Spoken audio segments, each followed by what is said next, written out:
찬송가 3장을 부르심으로 주일 예배를 하나님께 드리겠습니다. 찬송가 3장입니다.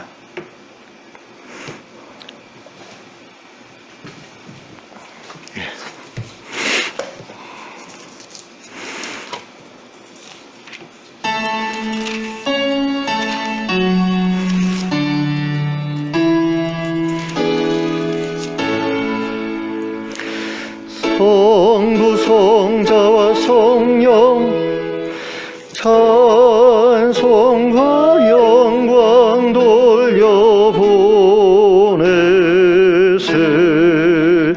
태초로 지금까지 또 영원 무궁토록 성상 있게 영광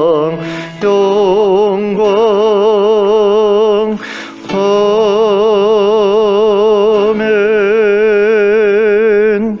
기도하겠습니다. 사랑과 은혜가 풍성하신 하나님 아버지, 오늘 저희에게 귀한 주일 주심을 감사합니다.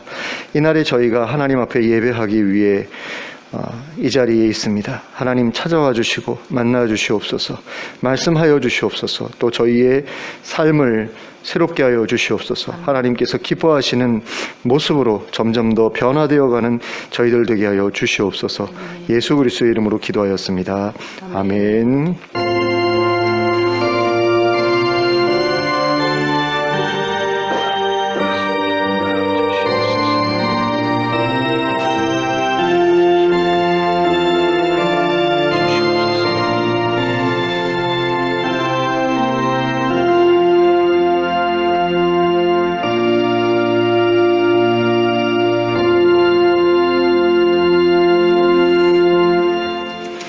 찬송가 42장을 함께 찬송하겠습니다.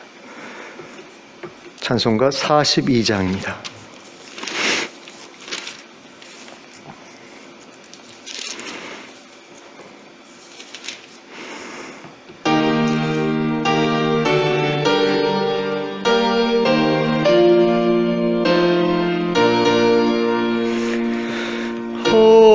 거룩한 주님께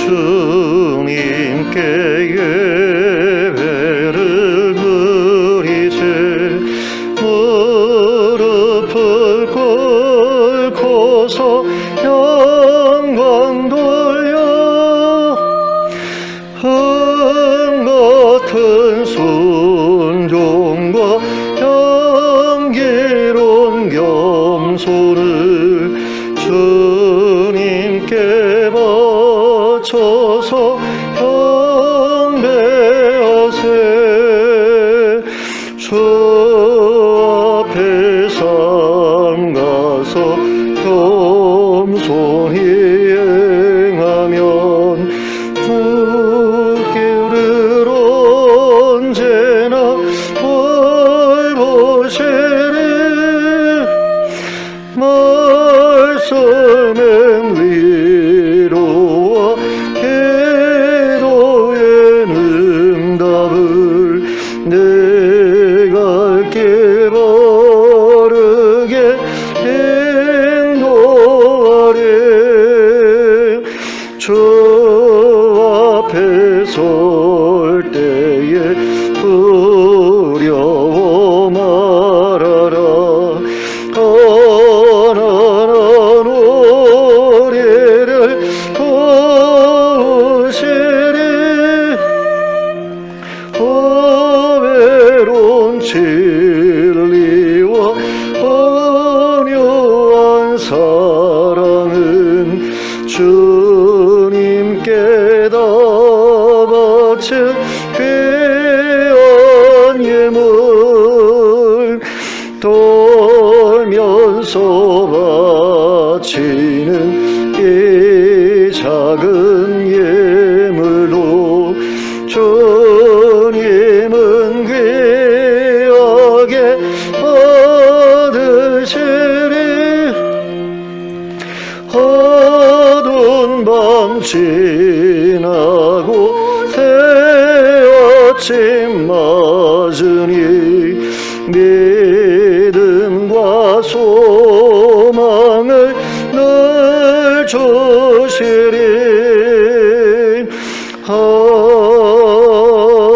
아멘. 교독문 54번 시편 126편을 함께 교독하겠습니다.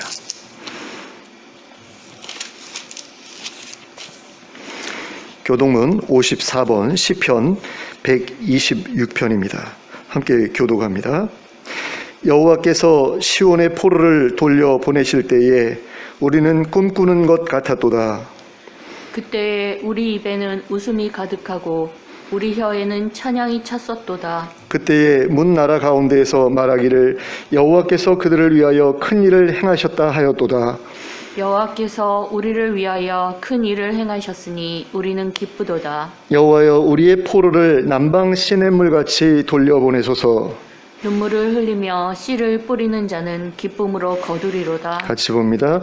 울며 씨를 뿌리러 나가는 자는 반드시 기쁨으로 그 곡식단을 가지고 돌아오리로다. 아멘. 사도신경으로 우리의 신앙을 고백하겠습니다. 전능하사 천지를 만드신 하나님 아버지를 내가 믿사오며 그 외아들 우리 주 예수 그리스도를 믿사오니 이는 성령으로 잉태하사 동정녀 마리아에게 나시고 본디오 빌라도에게 고난을 받으사 십자가에 못 박혀 죽으시고 장사한 지 사흘 만에 죽은 자 가운데서 다시 살아나시며 하늘에 오르사 전능하신 하나님 우편에 앉아 계시다가 저리로서 산자와 죽은 자를 심판하러 오시리라. 성령을 믿사오며 거룩한 공회와 성도가 서로 교통하는 것과 죄를 사하여 주시는 것과 몸이 다시 사는 것과 영원히 사는 것을 믿사옵나이다. 아멘. 찬송가 198장을 함께 찬송하겠습니다.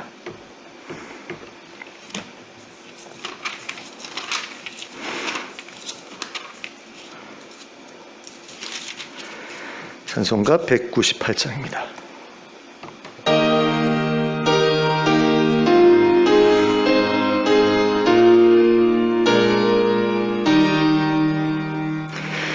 주 예수 해변소 떠들 때사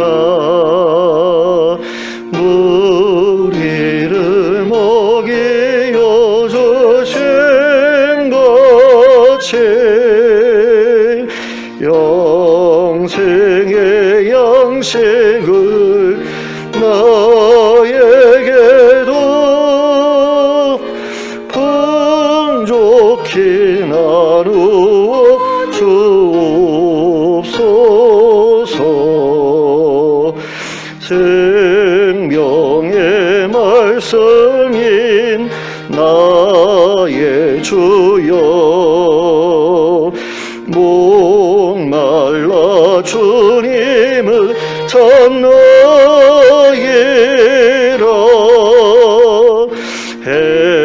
해변소 무리를 먹임같이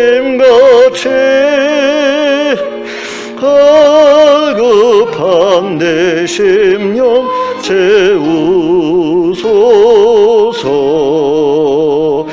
내 주여 진리의 말씀으로 사슬에 얽매인 날 푸시사 내 맘의 평화를 누리도록 영원한 생명을 주옵소서.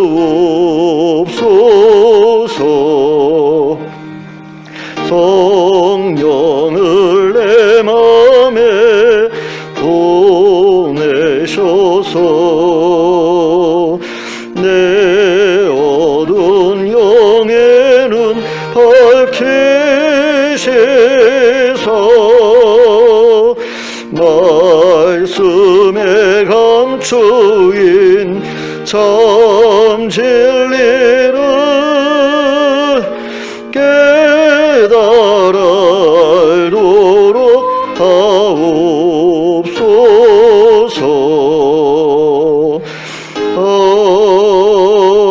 아멘.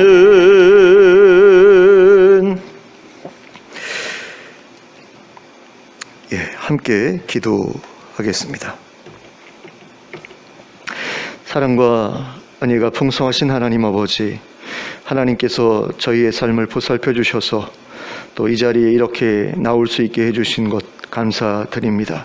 하나님, 코로나로 인해서 많은 어려움들이 있는 가운데 그래도 하나님을 기억하고 하나님 앞에 예배하기를 원하여 이렇게 예배 자리에 서 있는 우리 성도님들을 기억하여 주시고, 하나님 우리에게 놀라운 은혜로 채워주셔서 저희가 이 힘들고 어려운 시기를 잘 이겨낼 수 있게 하여 주시길 간절히 원합니다. 저의 마음이 많이 어둡고 눌려있는 가운데 있습니다. 두려움도 있습니다. 그러나 하나님께서 함께 하심을 항상 기억하게 하시고 또 의식하게 하시고 체험하게 하여 주시옵소서. 그래서 저희가 버려져 있는 자가 아니고 하나님께서 함께 하시는 자라는 사실을 하나님 우리가 계속 확인해 가면서 낙심하지 아니하고 하나님과 동행하는 삶을 지속해 나갈 수 있도록 하나님 이끌어 주시옵소서. 하나님, 우리 교회의 많은 성도님들 하나님 한 분 한 분을 붙들어 주시길 원합니다. 건강을 지켜주시길 원합니다. 아픈 데가 없게 하여 주시길 원하고 코로나로 인해 고통받지 않게 하여 주시길 원합니다. 특별히 사업에 어려움을 겪는 분들이나 하나님 직장생활에 어려움을 겪는 분들이 계시지 않도록 하나님께서 함께하여 주시고 또 도움을 베풀어 주시길 원합니다. 그리고 주변에 힘들고 어려운 분들을 돌아볼 수 있는 마음의 여유를 허락해 주셔서 그분들을 돕게 하시고, 그래서 나만 살아남으면 되는 것이 아니라 함께 살아남아야겠다라는 그런 마음 가지고 살아가는 우리 성도님들 다 되게 하여 주시길 간절히 원합니다. 그래서 힘을 모아서 이 어려움들을 잘 이겨내고 극복하여서 하나님 더 이상 코로나에 대해서 두려움 없이 살아갈 수 있는 날을 함께 맞이할 수 있게 하여 주시길 간절히 원합니다. 이 지역사회에 있는 많은 하나님을 알지 못하는 분들이 하나님 이 기회를 통해서 또한 하나님을 알게 되길 원합니다. 하나님을 찾게 되기를 원합니다. 하나님의 도우심을 구하게 되기를 원합니다. 하나님을 믿는다고 해서 코로나에 걸리지 않는 것도 아니고 하나님을 믿는다고 해서 경제적인 어려움이 피해가는 것도 아니지만, 그러나 그런 어려움 속에서도 하나님이 계시기 때문에 소망을 가지고 낙심하지 아니하고 살아갈 수 있는 그런 특권이 저희에게 있음을 저희로 기억하게 하시고, 그 특권을 우리만 누리는 것이 아니라 많은 이들과 함께 누릴 수 있는 그런 은혜가 저희들에게 있게 하여 주시길 간절히 원합니다. 하나님, 코로나 때문에 대면 예배를 드리지 못하고 있는 상황 가운데에서 전도하는 것도 굉장히 어려운 일이 되었습니다. 그러나 교회로 모시고 나오는 것만이 전도가 아니라 하나님을 소개하고 예수 그리스도를 소개하고 하나님 나라를 소개하는 것이 전도라는 것을 기억하면서 하나님께서 우리에게 약속하신 것들을 많은 믿지 않는 사람들과 나눌 수 있는 그런 기회를 이때를 통하여 얻게 하여 주시길 간절히 원합니다. 물론 서로 만나지 않고 사회적 거리를 두는 것이 좋은 일이긴 한데, 그래도 전화로 또는 SNS로 서로 교류하는 사람들 간에 이와 같은 복음 제시가 있게 하여 주시고 하나님 소개가 있게 하여 주시고 예수님 소개가 있게 하여 주시고 하나님 나라의 소망을 함께 나누는 일이 있게 하여 주시옵소서. 그래서 이 답답하고 지루하고 지겨운 그런 시간 동안을 하나님과 더불어 이겨내는 우리들 될 뿐 아니라 하나님 이 시기를 많은 사람들에게 힘을 또 에너지를 나누어주는 그런 시간 되게 하여 주시옵소서. 하나님으로부터 온 그런 힘이 우리를 통해서 많은 이들에게 흘러가게 하여 주시고, 그래서 어두운 마음에 밝은 빛이 비춰지는 역사가 하나님 더 힘있게 일어나는 역설이 우리 가운데 나타나게 하여 주시옵소서.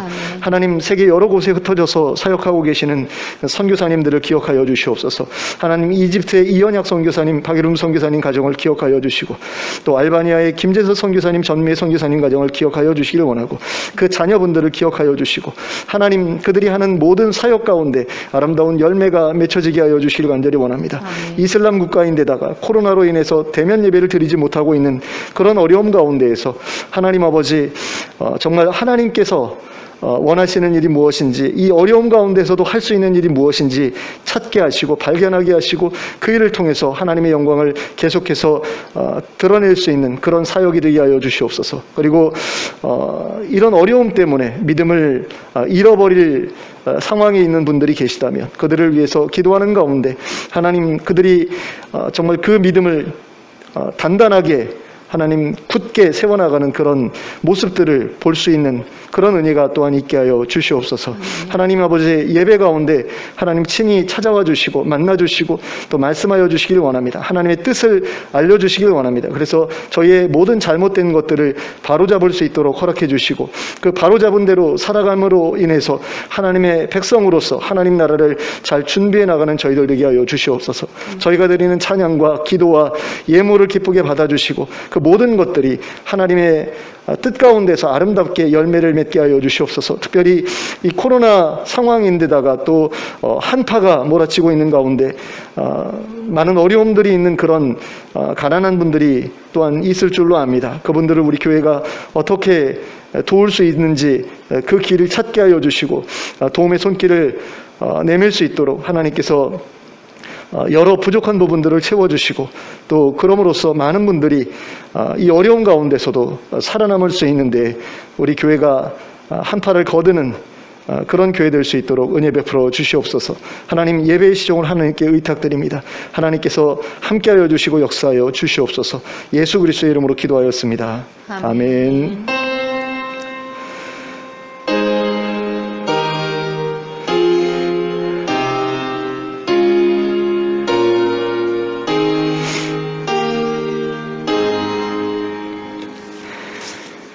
네, 교회 소식 말씀드리겠습니다. 코로나 확산을 예방하기 위해서 2020년 12월 6일부터 모든 예배를 비대면 예배로 전환해서 지금 진행하고 있습니다. 성도님들께서는 카톡과 문자를 통해 보내드리는 예배 순서와 설교 녹음 파일, 설교 동영상 링크를 사용하셔서 가정에서 예배하시면 되겠습니다.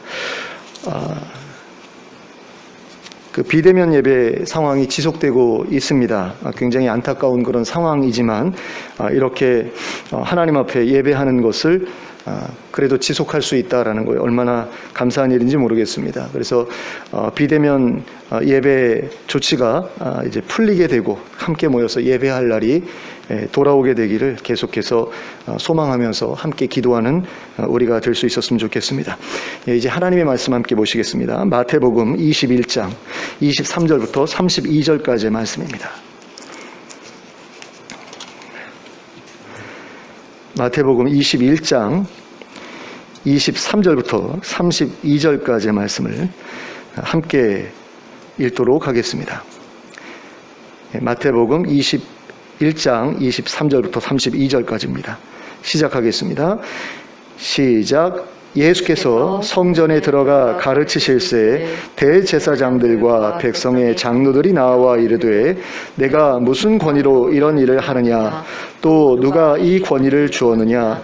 예수께서 대답하시되 나도 한 말을 너희에게 물으리니 너희가 대답하면 나도 무슨 권위로 이런 일을 하는지 이르리라. 요한의 세례가 어디로부터 왔느냐, 하늘로부터냐 사람으로부터냐. 그들이 서로 의논하여 이르되 만일 하늘로부터라 하면 어찌하여 그를 믿지 아니하였느냐 할 것이요, 만일 사람으로부터라 하면 모든 사람이 요한을 선지자로 여기니 백성이 무섭다 하여 예수께 대답하여 이르되 우리가 알지 못하노라 하니, 예수께서 이르시되 나도 무슨 권위로 이런 일을 하는지 너희에게 이르지 아니하리라. 그러나 너희 생각에는 어떠하냐. 어떤 사람에게 두 아들이 있는데 맏아들에게 가서 이르되 예 오늘 포도원에 가서 일하라 하니 대답하여 이르되 아버지 가겠나이다 하더니 가지 아니하고, 둘째 아들에게 가서 또 그와 같이 말하니 대답하여 이르되 실소이다 하였다가 그 후에 뉘우치고 갔으니 그 둘 중에 누가 아버지의 뜻대로 하였느냐. 이르되 둘째 아들이니이다. 예수께서 그들에게 이르시되 내가 진실로 너희에게 이르노니 세리들과 창녀들이 너희보다 먼저 하나님 나라에 들어가리라. 요한이 의의 도로 너희에게 왔거늘 너희는 그를 믿지 아니하였으되 세리와 창녀는 믿었으며 너희는 이것을 보고도 끝내 뉘우쳐 믿지 아니하였도다. 아멘.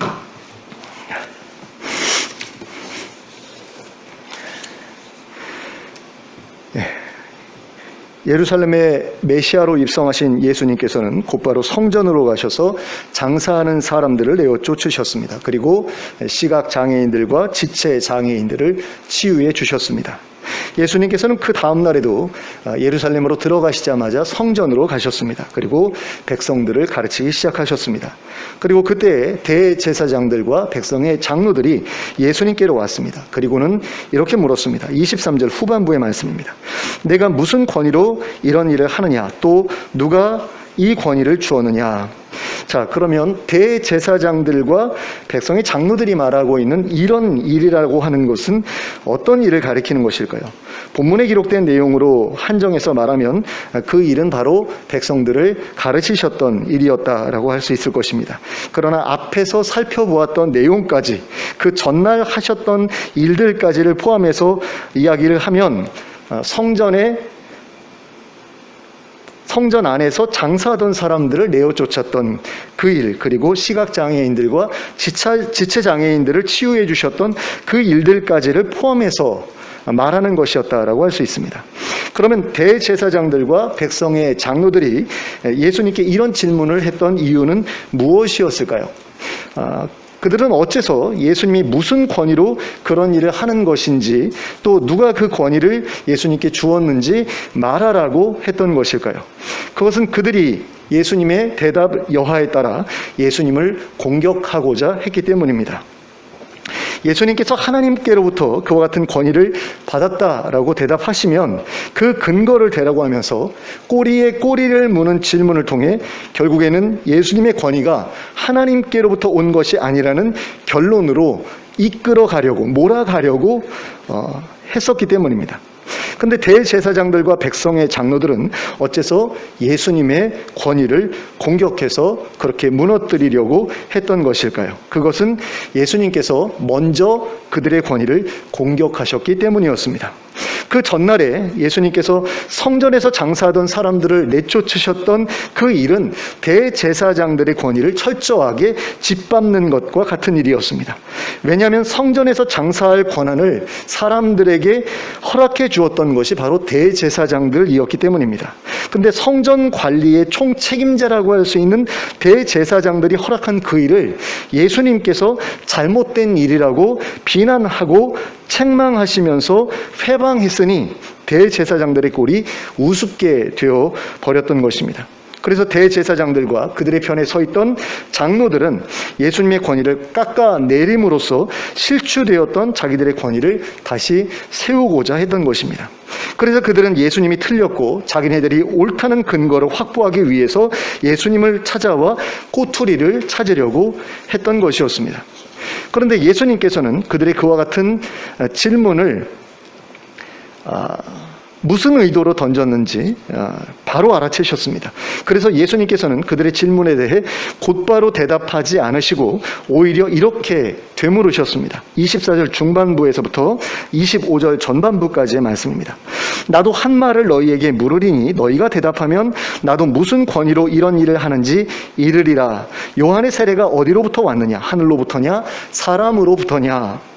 자, 그렇다면 예수님께서 대제사장들과 백성의 장로들에게 이와 같은 질문을 던지셨던 이유는 무엇이었을까요? 예수님께서도 그들의 대답 여하에 따라 그들이 하나님께로부터 온 권위를 인정하지 않는 사람들이라는 사실을 드러내시고 책망하고자 하셨기 때문이었습니다. 그리고 그들 역시 예수님께서 무슨 의도로 이런 질문을 하신 것인지를 알아차렸습니다. 그래서 그들은 자기들이 대답할 수 있는 모든 경우의 수를 가지고 어떻게 대답하는 것이 가장 좋을까 하면서 서로 의논하였습니다. 25절 후반부에서부터 26절까지의 말씀입니다. 그들이 서로 의논하여 이르되 만일 하늘로부터라 하면 어찌하여 그를 믿지 아니하였느냐 할 것이요 만일 사람으로부터라 하면 모든 사람이 요한을 선지자로 여기니 백성이 무섭다 하여. 그리고 그들의 이러한 생각은 실제 예수님의 생각과 다르지 않았을 것이라고 생각됩니다. 그들이 만일 세례 요한의 권위가 하나님께로부터 온 것이라고 인정하는 한다면 예수님께서는 그들을 하나님이 부여한 권위를 인정하지 않는 사람들이라고 하면서 책망하셨을 것이 분명했습니다. 그렇다고 해서 그들이 세례 요한의 권위가 하나님께로부터 온 것이 아니라고 말하게 된다면 세례 요한을 선지자라고 생각하는 백성들로부터 큰 비난과 공격을 받게 될 것이 분명했습니다.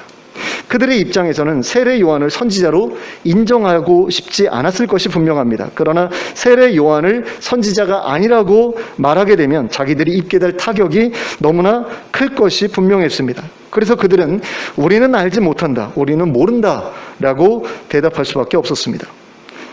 그러자 예수님께서는 그들을 비꼬시는 듯이 이렇게 말씀하셨습니다. 27절 후반부의 말씀입니다. 나도 무슨 권위로 이런 일을 하는지 너희에게 이르지 아니하리라. 자, 이 말씀의 의미는 너희는 모른다고 말하지만 나는 안다. 하지만 내가 너희에게 말해줘봤자 너희가 못 알아먹은 척할 것이 분명하니 말해주지 않겠다. 차라리 말하지 않겠다. 이런 의미라고 할 수 있습니다. 하나님께서 세례 요한에게 세례 줄 권위를 주신 것을 어떻게 모를 수가 있느냐라는 거죠. 그런 주제에 나에게 권위에 대해 질문할 자격이나 있느냐라는 것입니다. 너희는 나에게서 내 권위의 근원이 어디로부터인지에 대해 들을 자격이 없다라는 것입니다. 그리고 이렇게 말씀하신 다음에 예수님은 그들이 세례 요한의 권위를 인정하지 않는 일에 대해서 책망하시기 위해 한 가지 비유를 말씀하셨습니다. 28절에서부터 30절까지의 말씀입니다. 그러나 너희 생각에는 어떠하냐? 어떤 사람에게 두 아들이 있는데 맏아들에게 가서 이르되 오늘 포도원에 가서 일하라 하니 대답하여 이르되 아버지 가겠나이다 하더니 가지 아니하고 둘째 아들에게 가서 또 그와 같이 말하니 대답하여 이르되 실소이다 하였다가 그 후에 뉘우치고 갔으니. 자, 이 비유에서 어떤 사람은 바로 하나님을 가리킵니다. 그런데 그 사람에게는 아들이 둘이 있었다고 하였습니다. 근데 그 사람이 맏아들에게 가서 포도원에 가서 일 좀 하라고 시켰더니 가겠다고 해놓고 가지 않았다는 거죠. 그렇다면 이 맏아들은 누구를 가리키는 것입니까? 뒤에 이어지는 말씀을 보면 우리는 이 맏아들이 대제사장과 백성의 장로들을 가리킨다는 사실을 알 수 있습니다.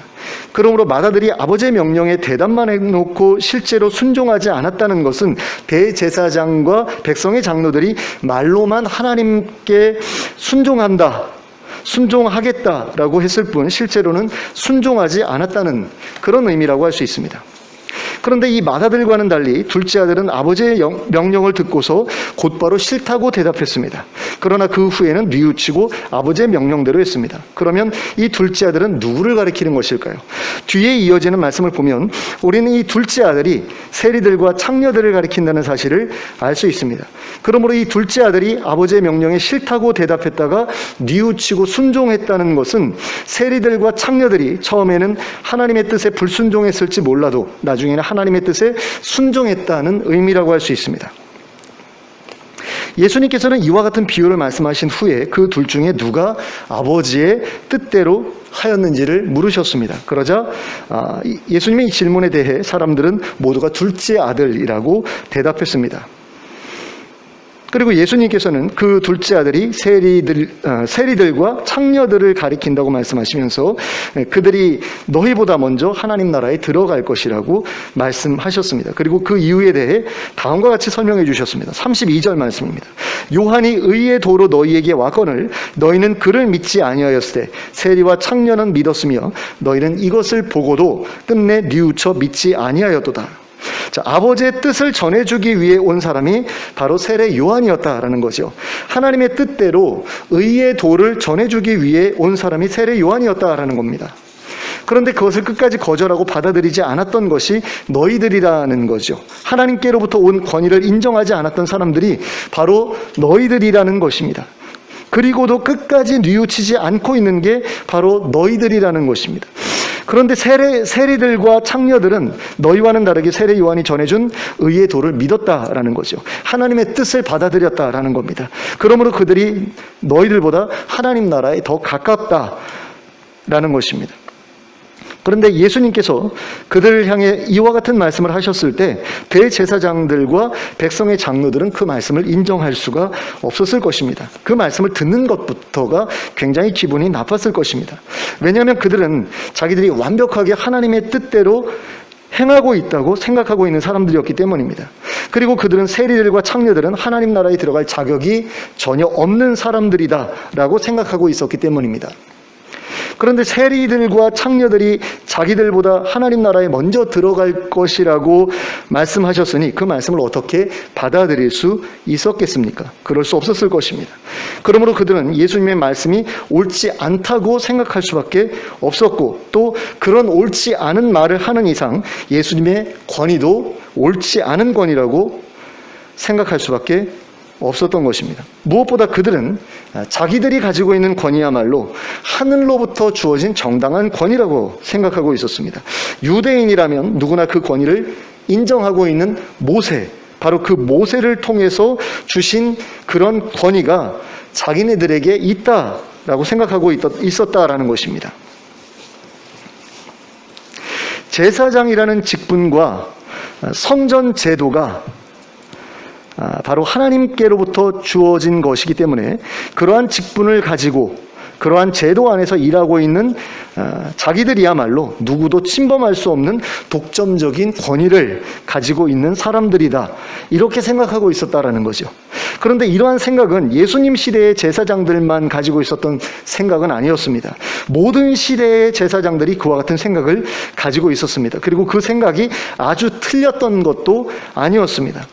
하지만 그러한 권위를 가지고 있었던 제사장들도 때로는 하나님의 뜻을 거슬러 행하는 경우가 있었습니다. 그리고 그럴 때마다 하나님께서는 선지자들을 보내셔서 그들을 책망하셨습니다.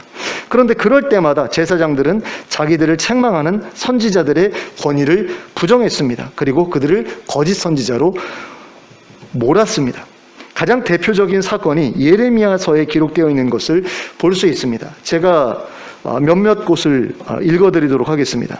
예레미야서 5장 31절 말씀입니다. 선지자들은 거짓을 예언하며 제사장들은 자기 권력으로 다스리며 내 백성은 그것을 좋게 여기니 마지막에는 너희가 어찌하려느냐. 큰일 났다라는 거죠. 잘못되고 있다라는 겁니다. 다시 한번 말씀드릴게요. 이 구절이 오늘날의 한국 교회의 상황을 그대로 이야기하고 있는 것처럼 느껴져요. 예레미야서 5장 31절 말씀입니다. 선지자들은 거짓을 예언하며 제사장들은 자기 권력으로 다스리며 내 백성은 그것을 좋게 여긴다. 내 백성은 그것을 좋게 여긴다. 제사장들의 권위, 선지자들의 권위를 아무 의심 없이 받아들이고 그들이 잘못하고 있어도 그것을 좋게 여긴다라는 거죠. 그것도 문제라는 겁니다.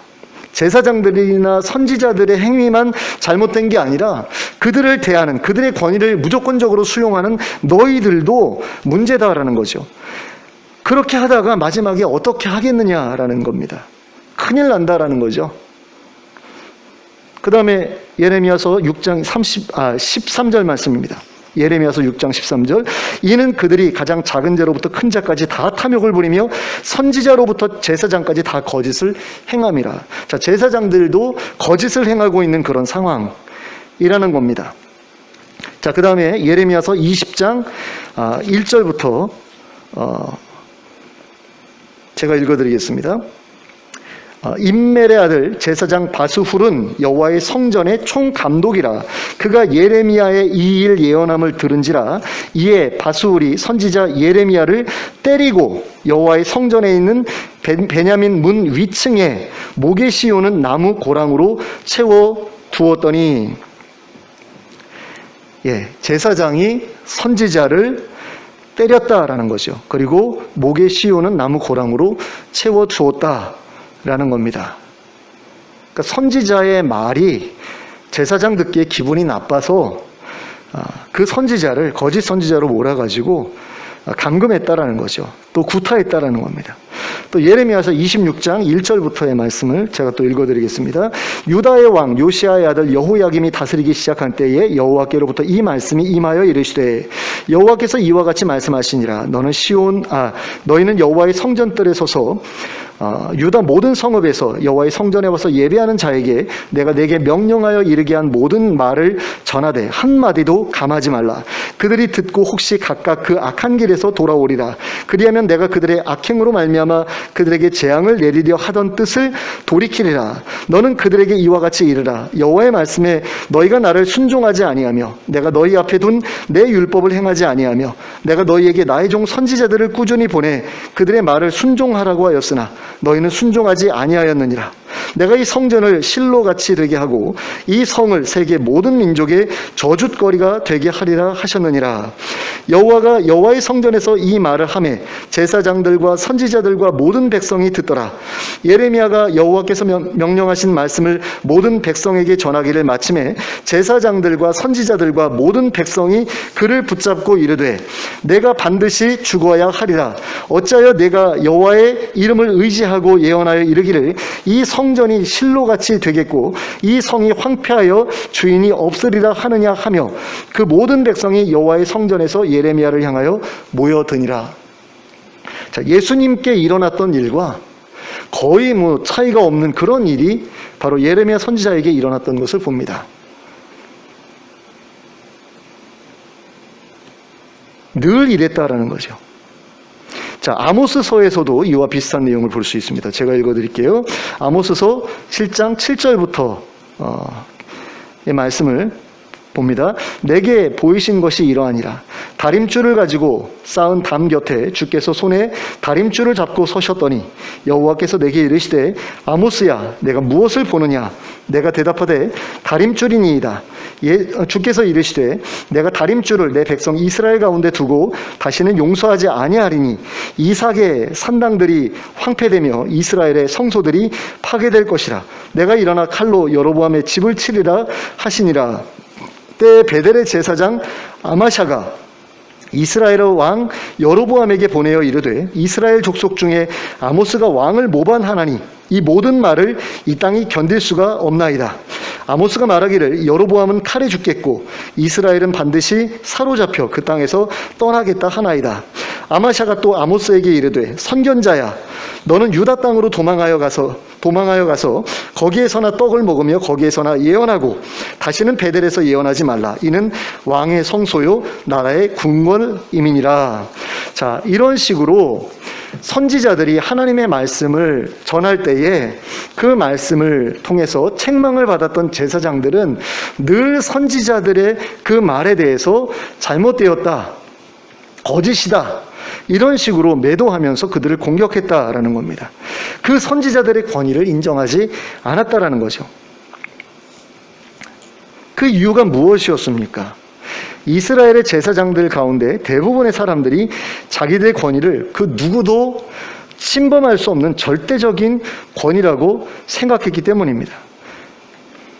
그래서 그들은 자기의 권위를 부정하는 사람은 그 사람이 아무리 선지자라고 해도 용납하지 않았습니다. 그들은 그와 같은 선지자가 나타날 때마다 잡아다가 가두고 때리고 심지어 죽이기까지 했습니다.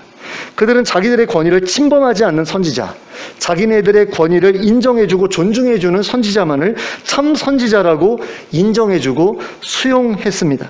만일 세례 요한이나 예수님께서 대제사장들의 권위를 그대로 인정해주고 그들의 모든 행위를 존중해 주셨다면, 틀린 게 없다라고 말해 주셨다면 그들은 세례 요한과 예수님을 참 선지자라고 인정하고 수용했을지도 모릅니다. 하지만 세례 요한과 예수님은 그렇게 하지 않으셨죠. 제사장들의 잘못을 공개적으로 드러내시고 책망하셨습니다. 그들의 권위를 공격하셨습니다. 그래서 그들 또한 세례 요한과 예수님의 권위를 인정하지 않고 공격했습니다. 그들에게는 자신들의 권위가 가장 절대적인 것이었습니다. 그 권위는 누구도 흔들 수 없는 것이었습니다. 자기들이 옳다고 정하면 옳은 것이었고 자기들이 그르다고 정하면 그른 것이었습니다.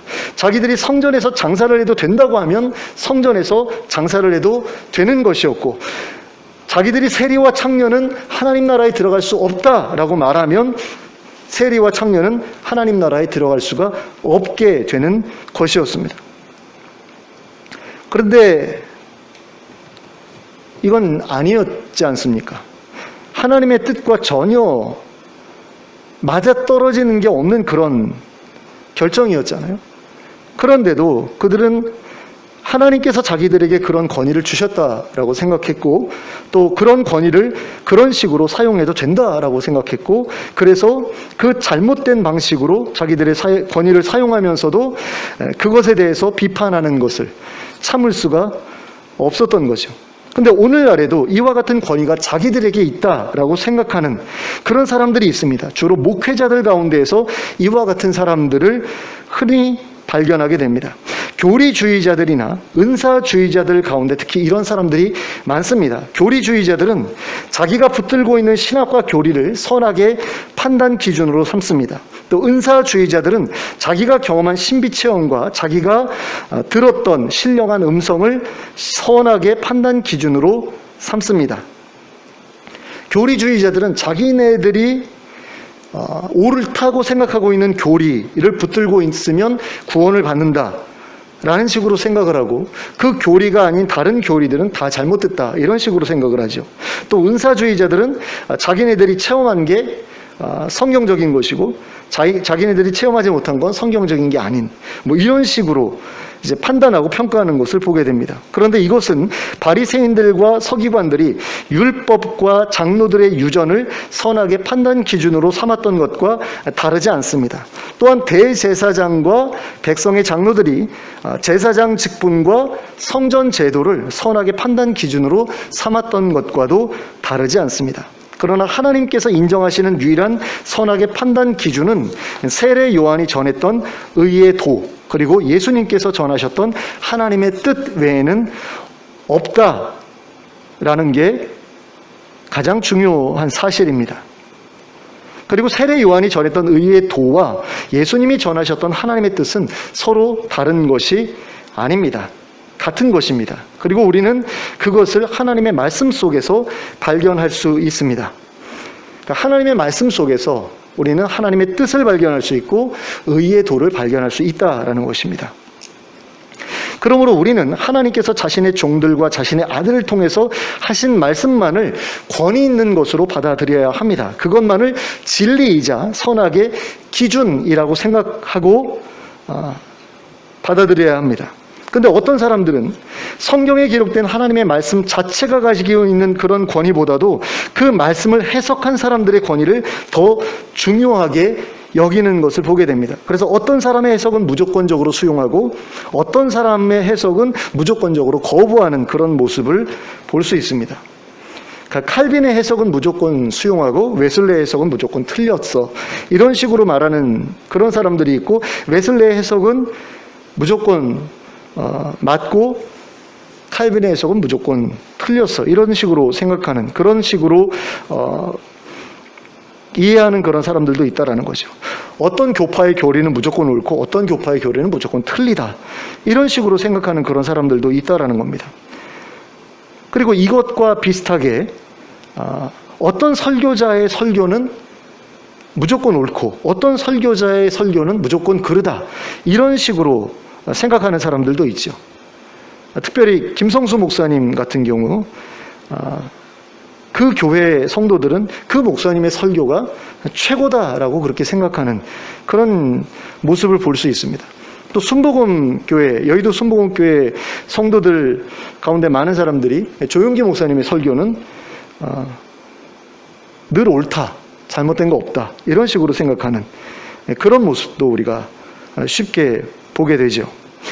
그런데 이 모든 행위가 하나님께 돌려야 할 권위, 하나님의 말씀에 돌려야 할 권위를 사람들에게 돌리는 일이라는 사실을 우리는 기억해야 합니다.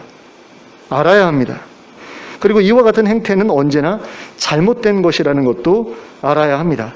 사람은 누구나 실수할 수 있고 잘못할 수 있고 하나님의 뜻을 거슬러 행할 수 있고 또 범죄할 수도 있습니다. 그러므로 우리는 사람에게 절대적인 권위를 부여하는 일을 하지 말아야 합니다. 오직 하나님의 말씀에만 권위를 두어야 합니다. 그리고 그 말씀에 대한 해석에 있어서도 반드시 다른 말씀들과의 조화를 확인해 가면서 해석해야 합니다. 하나님의 말씀을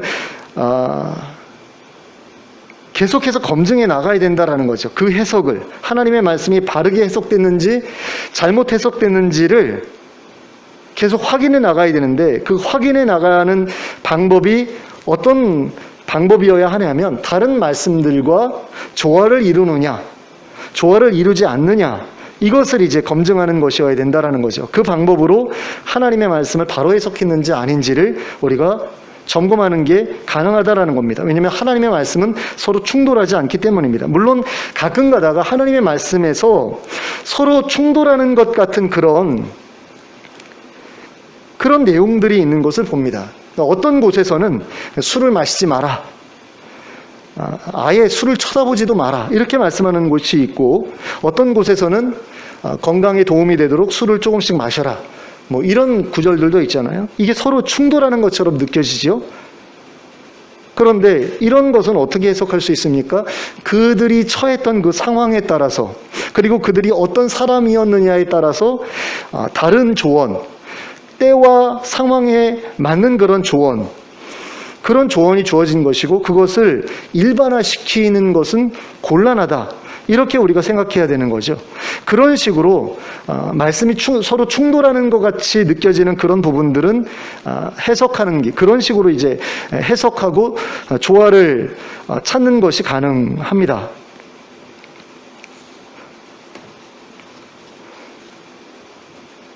그래서 하나님의 말씀은 항상 조화롭고 충돌하지 않고 같은 맥락, 같은 방향성을 가지고 우리들에게 계시되었다, 이런 생각을 가지고 말씀에 대한 바른 해석을 찾아나가는 그런 노력을 해야 된다는 것입니다. 예수님의 가르침과 세례 요한의 가르침과 선지자들의 가르침은 서로 충돌하지 않았습니다. 모두가 하나님의 말씀을 대언한 분들이었기 때문에, 그 하나님의 말씀들끼리는 서로 충돌하지 않기 때문에 예수님의 가르침이나 세례 요한의 가르침이나 선지자의 가르침이나 서로 충돌하지 않았다라는 겁니다. 모두가 하나님의 뜻을 전했기 때문입니다.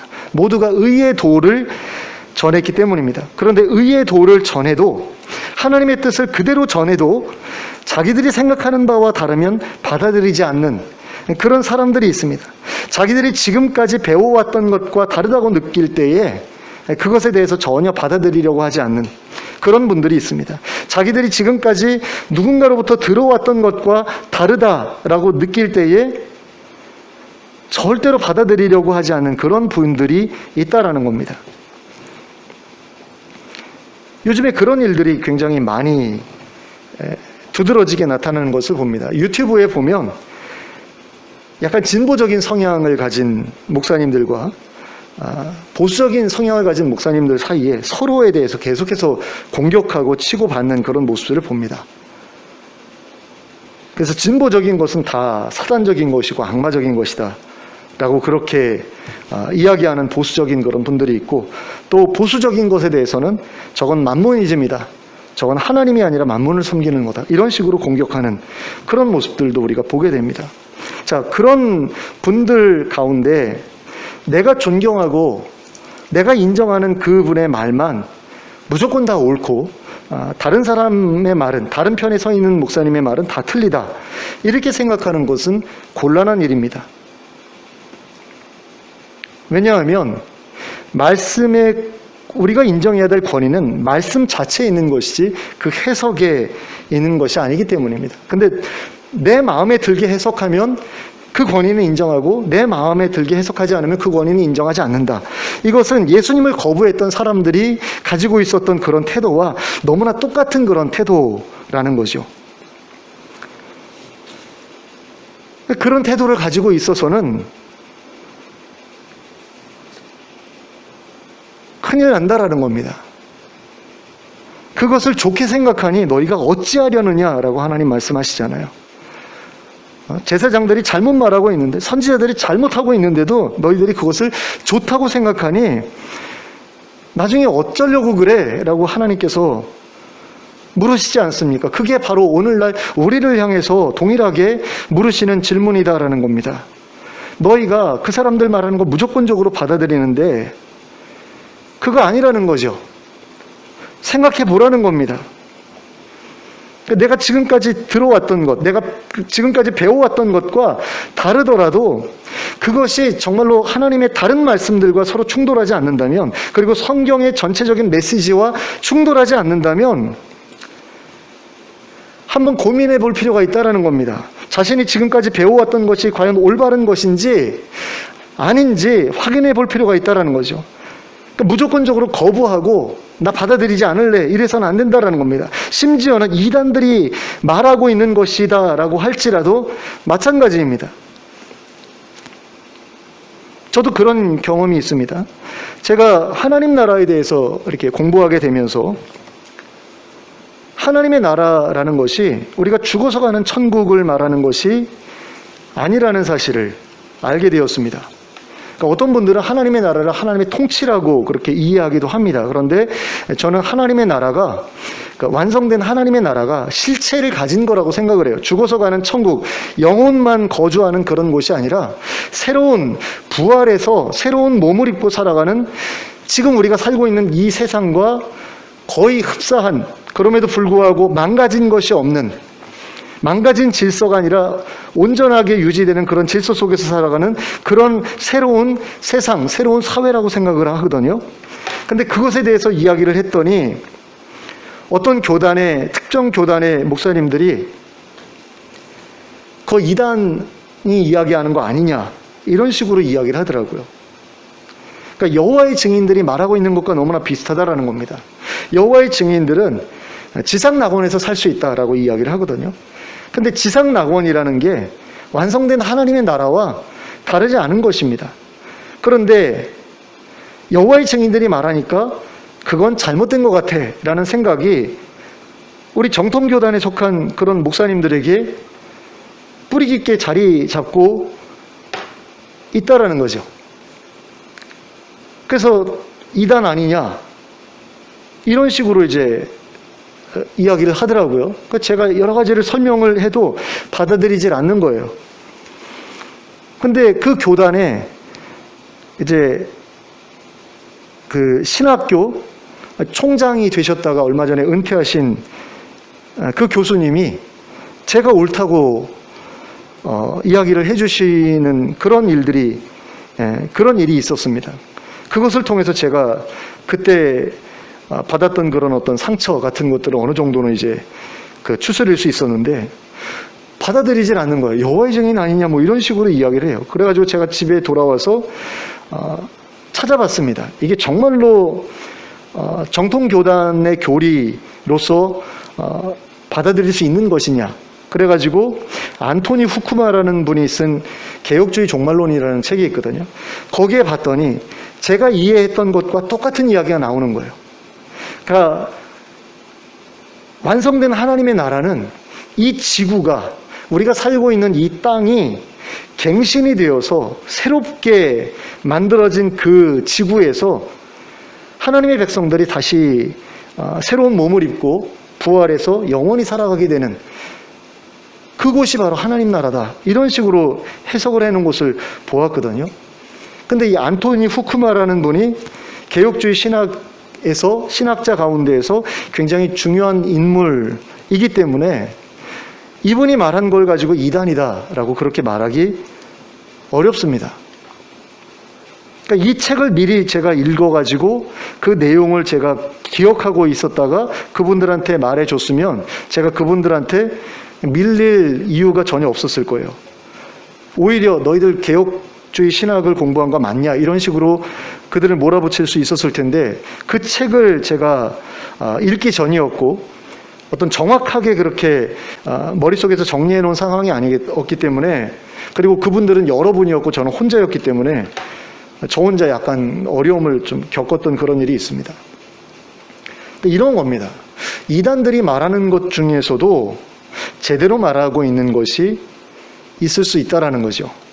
또 우리가 말하고 있는 정통교단에 속한 목회자들이 말하고 있는 것 가운데에도 잘못된 게 있을 수 있다라는 겁니다.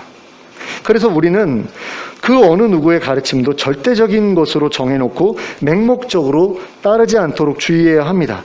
그래야만 길을 잘못 가고 있더라도 돌이킬 수 있습니다.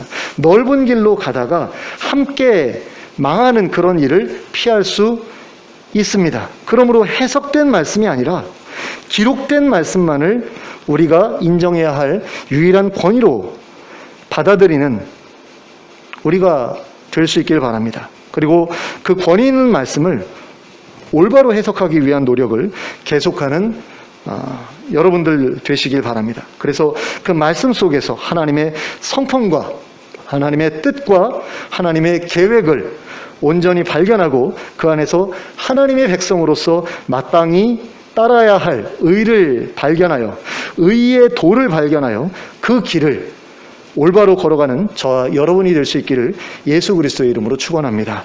네. 기도하겠습니다. 사랑의 하나님 아버지, 많은 사람들이 하나님의 말씀 자체에 권위를 두는 것이 아니라 자기들이 인정하는 사람, 자기들이 존경하는 신학자나 존경하는 목사의 말에 권위를 두고 그들의 해석에 권위를 두고 그것을 맹목적으로 쫓아가는 그런 일들이 세상에 얼마나 많은지 모르겠습니다. 예수님 당시에 바리새인들, 서기관들, 또 대제사장들과 장로들도 그런 모습으로 살았던 것을 봅니다. 자기 조상들이 해석한 것, 자기네들이 좋아하는 것, 존경하는 것, 이런 것들을 권위 있는 것으로, 절대적인 권위가 있는 것으로 그렇게 생각하고 하나님의 말씀의 권위를 짓밟았던 것을 봅니다. 하나님, 그런데 오늘날에도 그와 같은 일을 하나님의 백성들이 하고 있는 그런 모습들을 가끔씩 보게 됩니다. 누군가가 말하면 그것은 절대적으로 옳은 것이고 틀릴 리가 없다라고 생각하고 그 반대편에 서 있는 사람들을 공격하고 그 반대편에 서 있는 사람들을 죽이려고 하는 그런 모습들을 우리가 봅니다. 그런데 그것이 바로 선지자들에 대해서 하나님의 백성들이 취해왔던 잘못된 모습이었다라는 그 사실을 우리가 기억하기를 원합니다. 예레미야 선지자에 대해서 제사장들과 다른 선지자들과 백성들이 취했던 모습이 바로 그런 모습이었고, 또 예수님에 대해서 바리새인들과 서기관들과 제사장들과 장로들이 취했던 모습이 바로 그런 모습이었다라는 사실을 우리가 기억하기를 원합니다. 그래서 그 누구의 권위도, 어떤 사람의 권위도 절대적인 것으로 인정하지 않는 저희들 되게 하여 주시고, 하나님의 말씀, 기록된 말씀만의 권위를 인정하는 저희가 될 수 있게 해주시길 원합니다. 해석된 말씀이 아니라 기록된 말씀의 절대적인 권위를 인정하는 가운데 그 권위 있는 말씀을 바로 해석하기 위한 노력을 멈추지 않는 저희가 되게 하여 주시옵소서. 누군가의 해석을 맹목적으로 따라가지 않게 하여 주시고, 하나님의 말씀이 다른 말씀과 충돌하는지 충돌하지 않는지를 확인하고 점검해가는 가운데 하나님의 온전하신 뜻과 하나님의 온전하신 계획과 하나님의 온전하신 성품에 대해서 하나씩 깨달아가고 배워나가고, 그럼으로써 하나님의 백성으로 나아갈 길을 발견하는 저희가 되게 하여 주시옵소서. 그래서 정말로 하나님의 뜻을 거슬러 행하는, 하나님의 권위를 대적하는 그런 일들이 우리의 인생 가운데 일어나지 않을 수 있도록 저희를 이끌어 주시옵소서. 예수 그리스도의 이름으로 기도하였습니다. 아멘. 찬송가 201장 함께 찬송하겠습니다. 찬송가 201장입니다.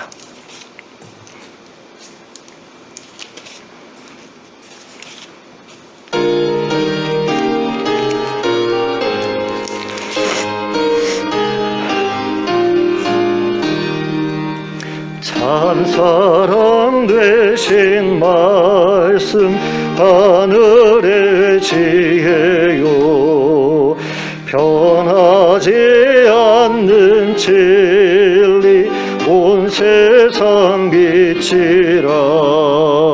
주 말씀 성경에서 찬란히 빛나고 내 길에 등불 주를 찬송하리라. 주께서 세운 교회 이 말씀 받아서 그 귀한 빛을 비춰 온 세상 밝힌다. 귀중한 성경 말씀 금보다 귀하고 주님의 귀한 모습 잘 드러내도다. 이 말씀 깃발처럼 드높이 날리리. 어두운 바다 위에 등대와 같도다. 이 고해 같은 세상 나 평생 지낼 때 그 말씀 나의 길에 등불이 되도다. 주님의 몸 된 교회 빛나는 등 되어 이 세상 만민 앞에 비추게 하소서. 저 방황하는 길손 이 등불 따라서 주 얼굴 볼 때까지 잘 가게 하소서.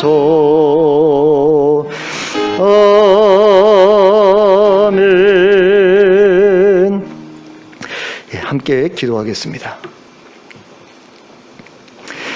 이제는 우리 주 예수 그리스도의 은혜와 하나님 아버지의 극진하신 사랑과 성령님의 감동, 감화, 교통하심이 사람이 아니라 오직 하나님의 말씀에만 권위를 두고 그 권위 있는 말씀이 가르치는 대로 하나님의 뜻과 하나님의 계획과 하나님의 성품을 발견하여 그 말씀하신 바대로 하나님의 백성답게 준비되어 가기를 소원하고 또 그 길을 걸어가기로 결단하는 주의 백성들 머리 위에 지금부터 영원토록 함께 하실지어다. 아멘.